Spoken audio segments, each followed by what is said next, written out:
Joe's hands are shaking, and he can't move. People are screaming, and smoke was pouring from the engine of the car, and oh God, there's a kid in the back seat. His brain is screaming, "Run!" But he froze when he heard the little girl screaming inside the wrecked car. Everyone else is just standing there, filming with their phones. The delivery truck behind him is still running, and he's supposed to be 3 stops ahead by now. But none of that matters, because that little girl is trapped. 30 seconds earlier, Joe was spiraling about being late again, his supervisor's voice echoing in his head. 3 strikes, you're out. This was strike 2. He'd been calculating overtime penalties and rehearsing excuses when the sedan ran the red light at 40 miles per hour. Because the vehicle spiraled 2 times down the road now, there's twisted metal everywhere and that acrid smell of leaking fluids mixing with something worse. The other drivers have pulled over, but they're all just standing there with their phones out, recording. Joe is still in his delivery truck, engine running, hands still shaking. The little girl in the back seat is maybe 6 years old. She's conscious, but trapped, and there's smoke starting to curl up from under the hood. Her mom in the front seat isn't moving. Joe's brain keeps calculating. Not his problem, not his job, he's already late. What if he makes it worse? What if the car explodes? What if... But his feet are already hitting the pavement. His brain is screaming every excuse it can find. Not trained for this, could get sued. The fire department's probably already on the way. Someone else will handle it. He can see at least 12 other people standing around the crash site. 3 different phones are recording. A woman in scrubs who looks like she might be a nurse is just standing there, staring. The guy in the BMW behind the accident has his hazards on but hasn't gotten out of his car. Everyone's waiting for someone else to move first. The little girl starts crying louder, and the smoke is getting thicker. His supervisor's voice keeps echoing. 3 strikes, you're out. He's got no medical training. What if he pulls her wrong and makes her injuries worse? What if the car explodes while he's trying to get her out? But her mom still isn't moving, and that smoke is definitely getting darker now. His hand is already on his door handle. So you've watched Joe freeze up with 12 people filming and everyone else just standing there. Would you be the one to move first, or would you wait for someone else to act? Comment your answer below. But Joe's already pushing through the crowd, and what happens next changes everything. His legs are already moving before his conscious mind catches up. Some deeper circuit has taken over. The part that doesn't weigh consequences or worry about lawsuits or think about mortgage payments due in 6 days.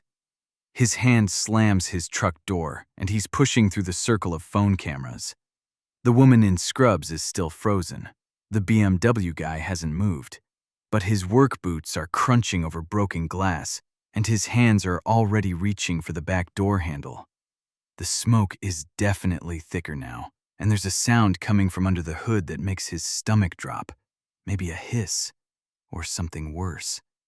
His fingers find the door latch. It's hot, but he doesn't think about that, and he pulls. The door won't budge. The metal is warped from the impact, and his hands are already burning from the heat. He can hear sirens somewhere in the distance, but they sound like they're coming from another planet. The little girl is looking right at him through the window, her eyes wide and terrified. And there's definitely something wrong with the way her mom is slumped over the steering wheel. When people are alone, 75% help, but when others are present, only 53% act. Joe's got 12 people with phones behind him, but his brain isn't calculating percentages anymore. His hands find a piece of broken concrete from the sidewalk, and he's already swinging it at the window. The glass spiderwebs on the first hit. The little girl flinches back and starts screaming louder, but he can't stop now. Second hit, and the window gives way, safety glass cascading into the car. His hands are bleeding as he reaches through to unlock the door from the inside, but the smoke is getting thicker, and that sound from under the hood is definitely getting worse. 3 minutes later, Joe is sitting in the back of an ambulance getting his hands bandaged. The little girl is in another ambulance, conscious, crying for her mom, but alive. Her mother is being airlifted to the trauma center, but the paramedic who worked on her whispered that her pulse was strong. The woman in scrubs finally introduced herself as a pediatric nurse. She'd been frozen because she kept thinking about liability, about protocols, about what if she did something wrong without proper equipment. The BMW guy never got out of his car. Half the people who filmed the whole thing had already posted it online before the ambulances arrived. Joe sits there with gauze wrapped around his palms and realizes something. Heroism isn't about being fearless. It's about moving when your brain is screaming every reason to stay still. It's about the moment when calculating stops and your body just acts, when the distance between ordinary and extraordinary collapses into a single choice you make without thinking. He wasn't trained, he wasn't brave. He was just the person whose feet hit the pavement first. He still got written up for being late.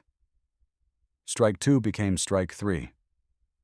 But he sleeps better now, because he knows something about himself that he didn't know before. That when it mattered most, he was the person who moved. Joe's story isn't unique because he's special. It's powerful because he's ordinary, because in that moment of crisis, he discovered something that lives inside all of us, the capacity to act when it matters most. And that same capacity is waiting inside you, right now. The next time you see someone who needs help, remember Joe's bleeding hands and that little girl's face. Remember that heroism is just ordinary people choosing to act when everyone else is waiting for someone else to go first. Your moment is coming. The question isn't whether you're brave enough, it's whether you'll be the person whose feet hit the pavement when it matters most. Like and subscribe for more stories that prove you're capable of more than you think.